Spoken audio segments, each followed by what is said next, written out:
Udah masuk ke tahun 2023. Kalau kita mau bahas tentang perkembangan dunia otomotif di Indonesia, nggak sah rasanya kalau kita nggak ngebahas refleksi industri otomotif di Indonesia tahun 2022. Di tahun 2022 kita udah banyak lihat brand-brand ataupun pabrikan-pabrikan otomotif yang ada di Indonesia khususnya mulai percaya diri lagi nih untuk mengeluarkan sejumlah produk, berikut juga dengan fitur-fitur dan juga teknologinya setelah tahun 2020 dan juga 2021 dihantam pandemi COVID-19. Kali ini saya akan ajak Anda untuk berbincang bersama dengan teman saya nih, ada di sebelah saya, untuk melihat prediksi otomotif di 2023 akan seperti apa sih? Dan bersama saya sudah ada redaktur otomotif cnnindonesia.com, Mas Muhammad Iksan. Apa kabar, Mas Iksan? Baik. Sehat selalu, sehat selalu. Oke, mantap kalau gitu. Mas, kita mau ngobrol nih Mas, soal prediksi tren otomotif ya, dan juga teknologi di tahun 2023 itu kayak apa. Tapi saya mau tahu dulu nih dari Mas Iksan, kalau misalnya ngelihat kemarin di tahun 2022, pandangan Mas Iksan soal industri otomotif di Indonesia gimana nih Mas? Memasuki tren 2023, ini sebenarnya kita flashback dulu ke 2 tahun sebelumnya. Indonesia sebelum tahun 2020, di mana sebelum pandemi, Indonesia itu selalu penjualan MPV, LCGC, selalu itu mendominasi. Paling banyak gitu ya? Nah, tapi 2020 ke sini sudah mulai ada pergerakannya dinamis nih. Minat beli konsumen terhadap mobil SUV justru yang mulai meningkat. MPV dan LCGC datanya stagnan berdasarkan data Gaikindo. Itu tahun 2020 sudah mulai. Nah, 2021 mulai menaik, mulai meningkatnya 2022. Jadi kalau misalnya penjualan dalam catatan saya ya, penjualan SUV itu di tahun 2017 dia mendominasi 15%. Tapi di tahun 2021 itu 26%. Artinya peningkatannya lumayan.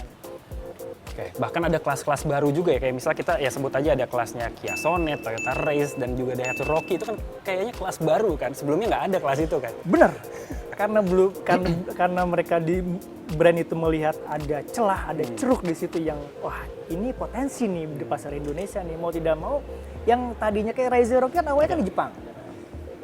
Dia pelajari, wah kayaknya ini masuk di Indonesia nih. Di pasar laku. Nah, 2023 prediksi gimana nih Mas? Masih sangat menggiurkan nih SUV. Masih sangat menggiurkan. Masih sangat menggiurkan. Itu kan tadi tren soal jenis mobil ya. Nah, kalau misalnya Mas Iksan sendiri ngeliat di 2023 tren kendaraan listrik ini masih akan terus meningkat atau kefomoan orang di 2022 udah tersalurkan, mobil listrik gitu doang gitu. 2023 gimana nih? FOMO, harus digaris bawah itu FOMO tuh. Mungkin awalnya FOMO, ya tren, ya kan? Gimana caranya punya duluan gitu. Sesuai dengan komitmen pemerintah.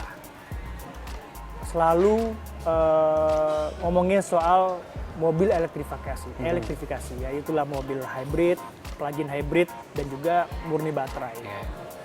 Nah, kalau melihat dari trennya, memang dari saya bicara dari beberapa brand-brand itu, ada yang langsung ke listrik, ada yang langsung juga ke, maksudnya ada dulu ke hybrid dulu, terus ke plug-in hybrid sebagai jembatan untuk menuju ke listrik. Transisi gitu. Transisi sebelum capai ke listrik.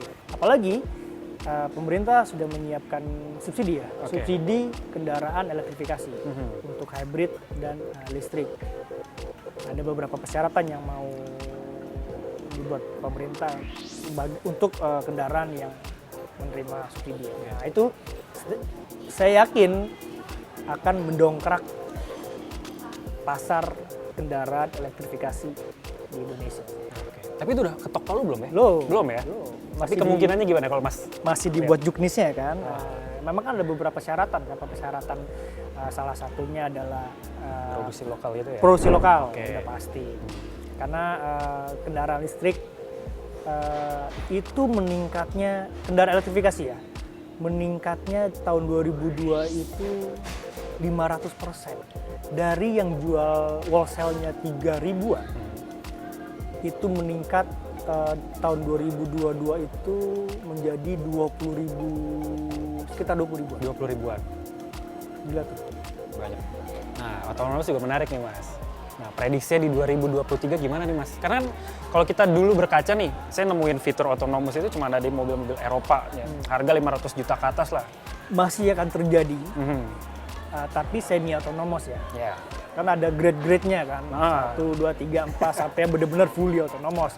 Tapi di Indonesia masih jauh lah itu. Iya, iya.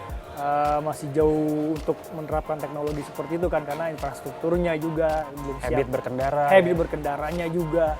Nah, kalau untuk semi otonomos, salah satu fitur yang cukup digemari.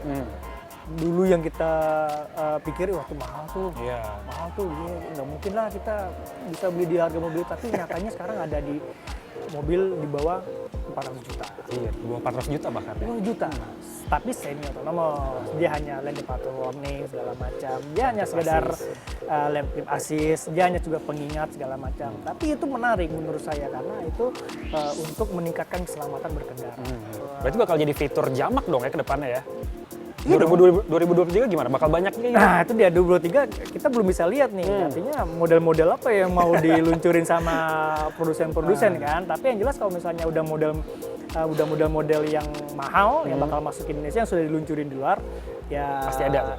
Kemungkinan akan ada. Kemungkinan bakal ada. Tapi model-model yang dirakit di sini, diproduksi di sini dengan fitur itu kita masih tebak-tebak buah manggis, ada atau enggak kayak gitu.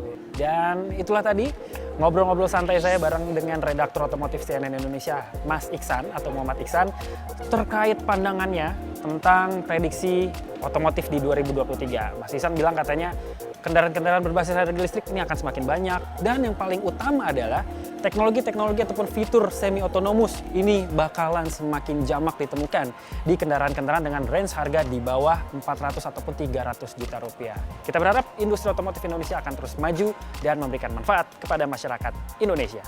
Albi Pratama, Bara Maestro, Jakarta.